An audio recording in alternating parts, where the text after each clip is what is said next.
Kemudian mereka harus menginformasikan secara jelas kepada petugas keamanan dan akan diatur melalui jalur keamanan khusus. Setiap peserta yang membawa barang selundupan akan segera disita dan diusir dari Shangri-La setelah ditemukan.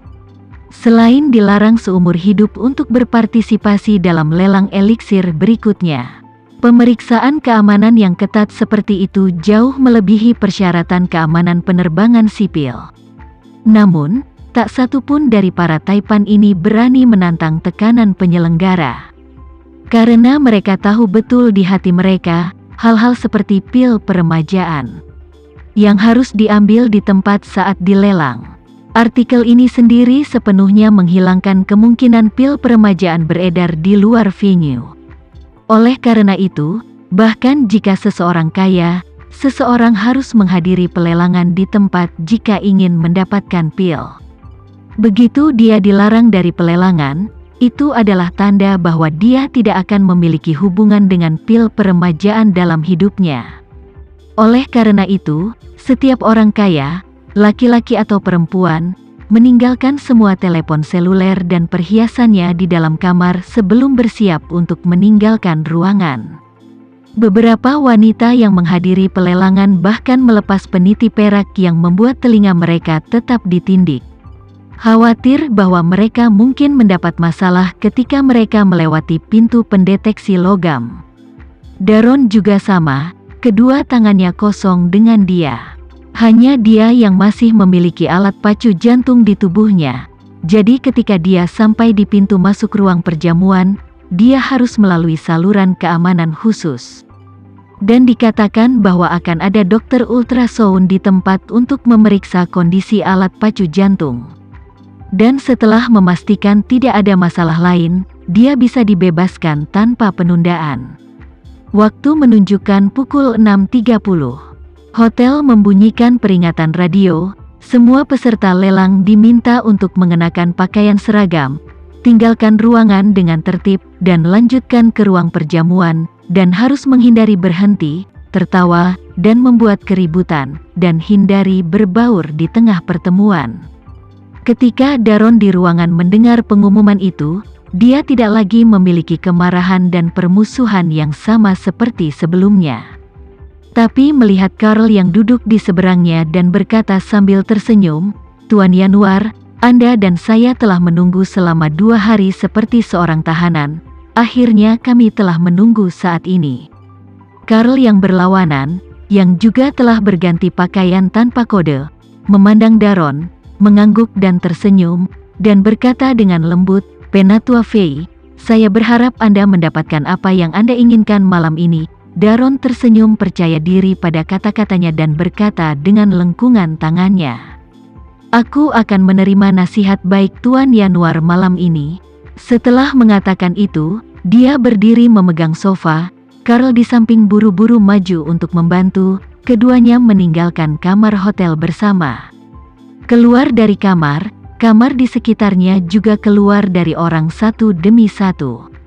Orang-orang ini adalah campuran wajah timur dan barat, ditambah semua orang mengenakan pakaian yang sama. Sangat sulit untuk mengidentifikasi penampilan. Daron berharap bertemu beberapa wajah yang dikenalnya, tetapi yang mengejutkannya, hampir semuanya adalah wajah asing di lantainya. Satu persatu, orang-orang datang ke aula lift. Hanya untuk melihat 2 penjaga keamanan berdiri di pintu masuk aula lift. Kedua orang ini langsung tanpa ekspresi berkata, "Lift tidak berfungsi, semuanya tolong naik tangga." Ada 8 lift penumpang di hotel, tetapi orang banyak harus naik tangga untuk turun, yang membuat semua orang sedikit tidak puas.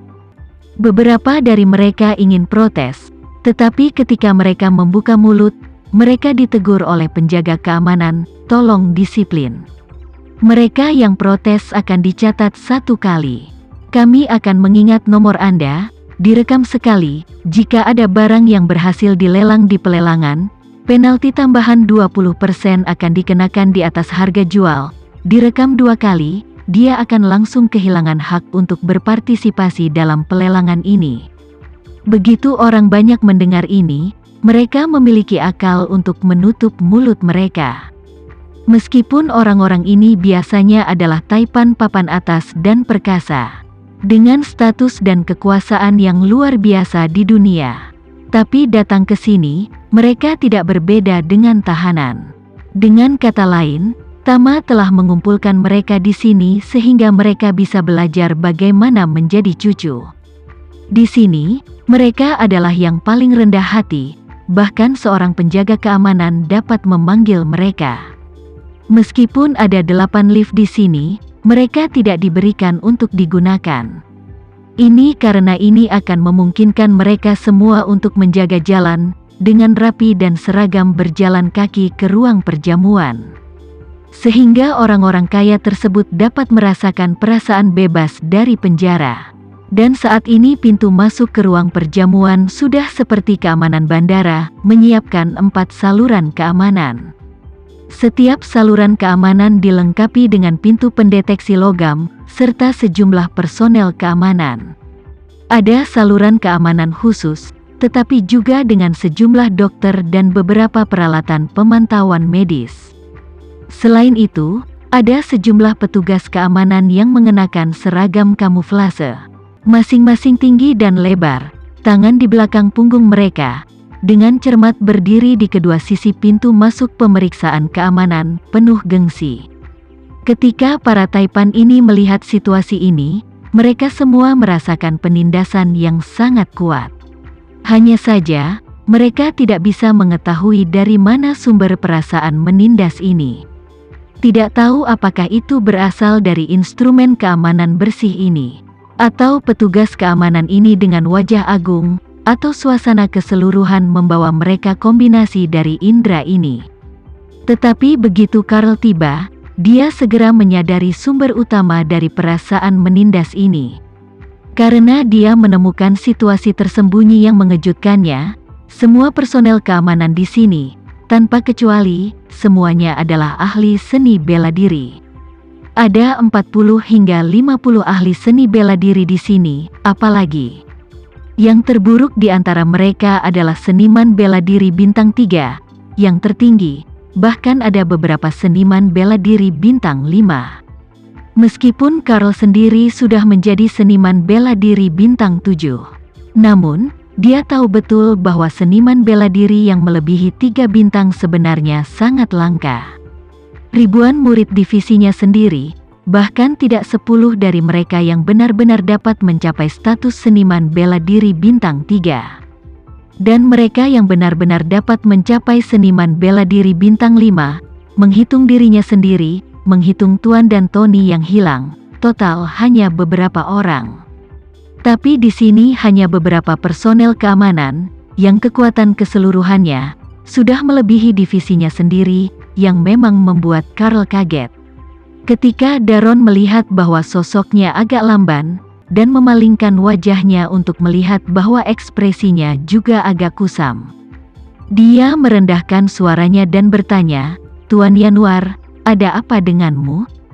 Karl kembali sadar dan berkata dengan suara rendah yang sama, "Penatua Fei, personel keamanan di sini, tanpa kecuali, semuanya adalah master seni bela diri." "Apa?" Daron berseru, "petugas keamanan di sini setidaknya puluhan orang, semuanya ahli seni bela diri?" "Ya." Karl mengangguk dan berkata dengan pasti, "Dan kekuatan terburuk juga seorang seniman bela diri bintang 3, Daron tercengang dan hanya bisa bergumam, bagaimana bisa ada begitu banyak master seni bela diri di Jakarta kecil? Bukankah mereka mengatakan bahwa tidak ada banyak master seni bela diri di negara ini sejak lama?" Karl berkata dengan suara rendah, "Saya tidak tahu. Kalau begitu, sepertinya bos di balik pelelangan ini pastilah orang yang memiliki banyak tangan dan mata." Pada saat ini, teriakan marah datang, 035. "Apa yang kamu gumamkan dengan orang-orang di sekitarmu? Kali ini, kamu diperingatkan secara lisan, dan kemudian tutup telingamu sekali lagi untuk mencatat kesalahan besar." Daron tahu bahwa 035 adalah nama kodenya, dan ketika dia mendengar ini, dia menggigil ketakutan dan buru-buru menutup mulutnya dengan akal sehat.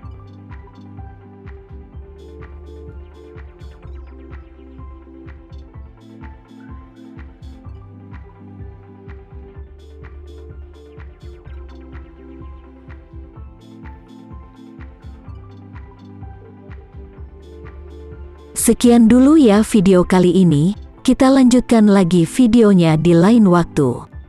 Oh iya, bagaimana menurut kalian? Semoga bisa sedikit menghibur kalian semua. Untuk teman-teman yang baru nonton, jangan lupa subscribe ya, hehehe. Dan kalau teman-teman ada yang ingin gabung langganan, bisa langsung gabung saja untuk dapat fitur yang menarik dan sedikit membantu Mimin. Terima kasih banyak sudah menonton, sampai jumpa lagi, bye.